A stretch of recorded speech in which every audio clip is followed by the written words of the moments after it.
Hello everyone, welcome to Civil Coursify. So in this video, we'll be discussing parliamentary form of government.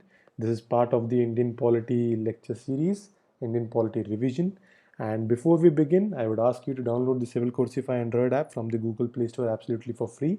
And please subscribe to our channel and like, comment and share this video.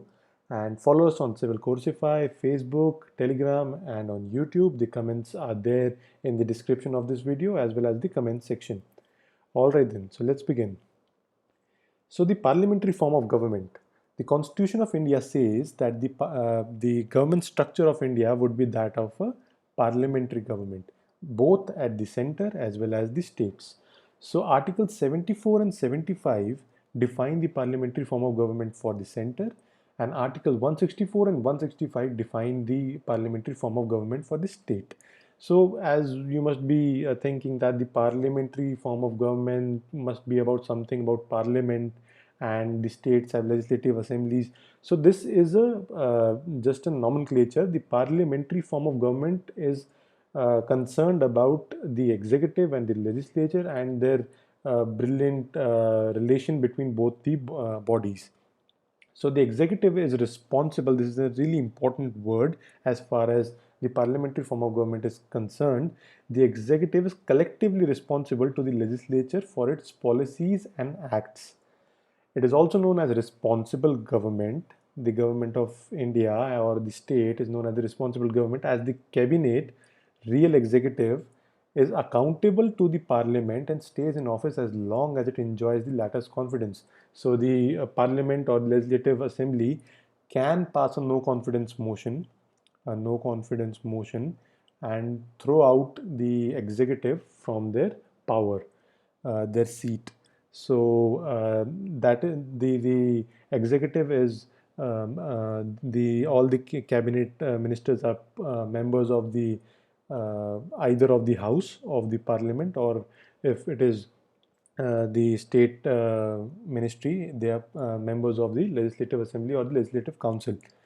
So the difference with the presidential form of government, the major difference from the presidential form of government is that the presidential government is not responsible to the legislature for its policies and acts. As we discussed, that the parliamentary form of government is responsible, the presidential government is not responsible to their respective legislatures.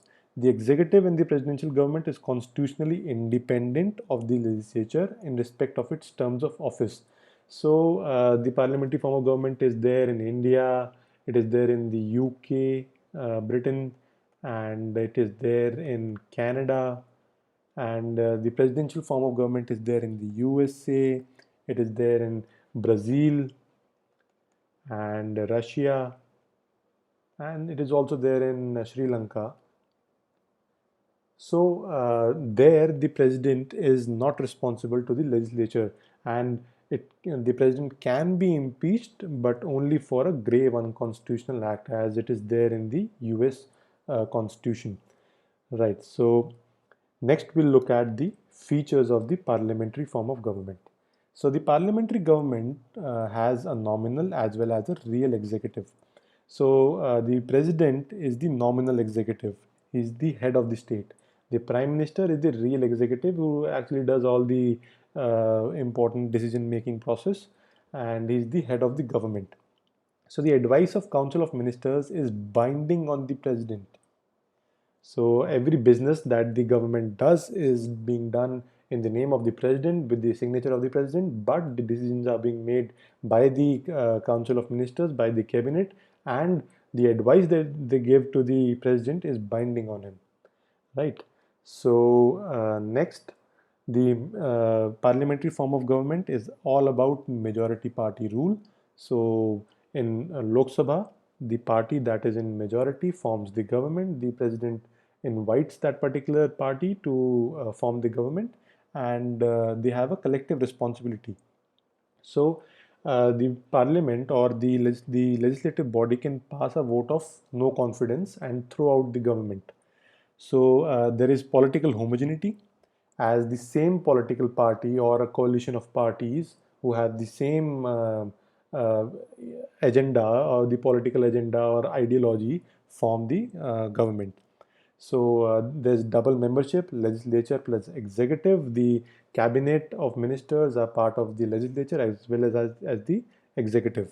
So the leadership of prime minister, the prime minister is the head of the cabinet. Dissolution of lower house by the president on the recommendation of the prime minister.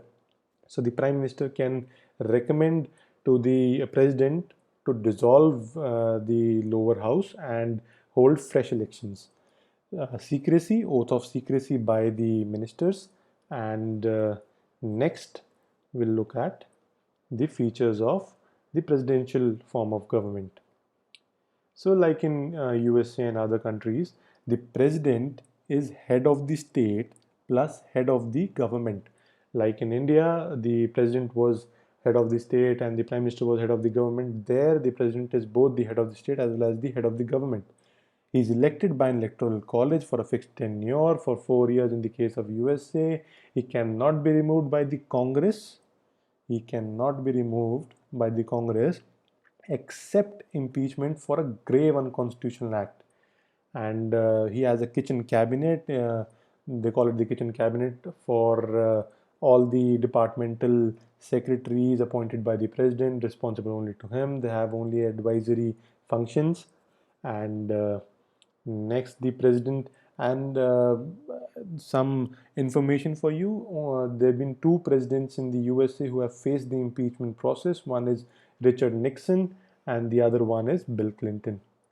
Right. So the president and his secretaries are not responsible to the Congress for their acts. They don't have membership of the Congress or the legislative body.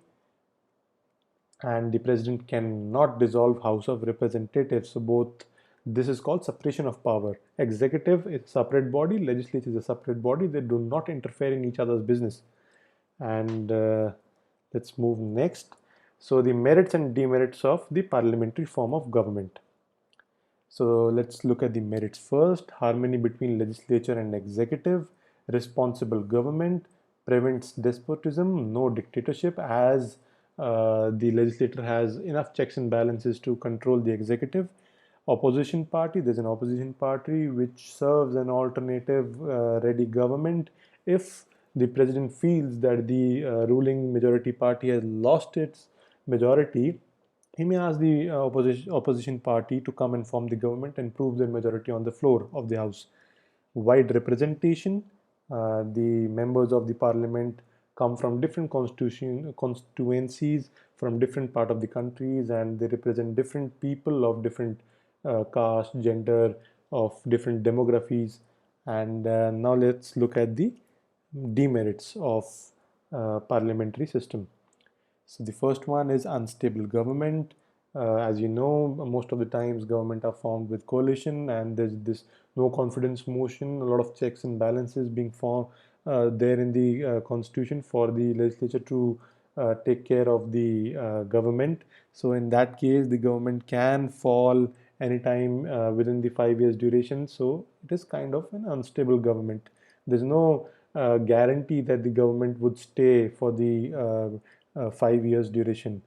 And no continuity of policies. Whenever a government changes, a new party comes, they generally tend to create their own policies, rename the earlier policies, and abandon the previous party's policies. So there is no continuity of particular policies. Dictatorship, not literally, but dictatorship of cabinet during the absolute majority case. If a particular ruling party has absolute majority, it can do whatever it wants to, and it can bully the opposition party in the lower house. Against separation of powers, cabinet is the leader of the legislature and executive altogether. So this is not true sense of separation of power as it is there in the United States. So the government is being formed, as sometimes it is said that it is being formed by amateurs, as they're not experts of their particular ministries or their particular fields. So they might not have enough knowledge about what they are doing, and they are mostly dependent on the bureaucracy. Right, so next. So this is it for this video, and in the next video we'll be looking at federal system.